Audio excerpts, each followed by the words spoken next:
Hello बच्चों, so let's understand this question. So the question is asking anything which is Hello बच्चों, so let's understand this question. So the question is asking anything which is generally accepted by the people in exchange of goods and services is called money, barter, credit, loans. मतलब कि जैसे दो people है, वो अगर आपका goods और services exchange कर रहे हैं, तो जो भी आपका एक्सेप्ट किया जाए तो उसे हम क्या बोलते हैं? मनी बोलेंगे, बार्टर बोलते हैं, क्रेडिट बोलते हैं कि लोन्स बोलते हैं. तो चलिए सबसे पहले इसके की कंसेप्ट को समझते हैं. तो इसका की कंसेप्ट होगा मनी. तो अकॉर्डिंग टू द क्रॉथर, तो मनी जो है वो एक ऐसा चीज होता है जो कि आपका एक्सेप्टेबल हो as a means of exchange, और उसी टाइम पे इसे हम मेजर कर पाए और उसकी वैल्यू को स्टोर कर पाए. What will be called? It will be called as a money. तो जो ये मनी है वो हमारा इंटरमीडिएट की तरह एक्ट करता है एक्सचेंज प्रोसेस में. जैसे मान लीजिए ये एक दुकानदार है और ये एक खरीदार है. अब दुकानदार के पास बहुत सारा सामान है, पेन है, इरेजर है, पेंसिल है. और अगर हम बात करें खरीदार की, तो खरीदार को चाहिए पेन, पेंसिल और इरेजर.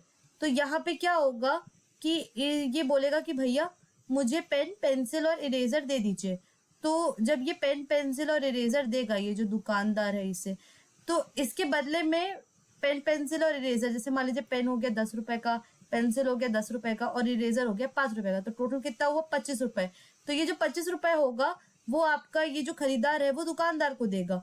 तो यहाँ पे क्या, ये एज एन इंटरमीडिएट एक्ट कर रहा है. अगर हम पुराने जमाने की बात करें तो पुराने जमाने में मान लीजिए कि ये एक आइसक्रीम वाला है और ये हमारा एक बाईसाइकिल वाला है.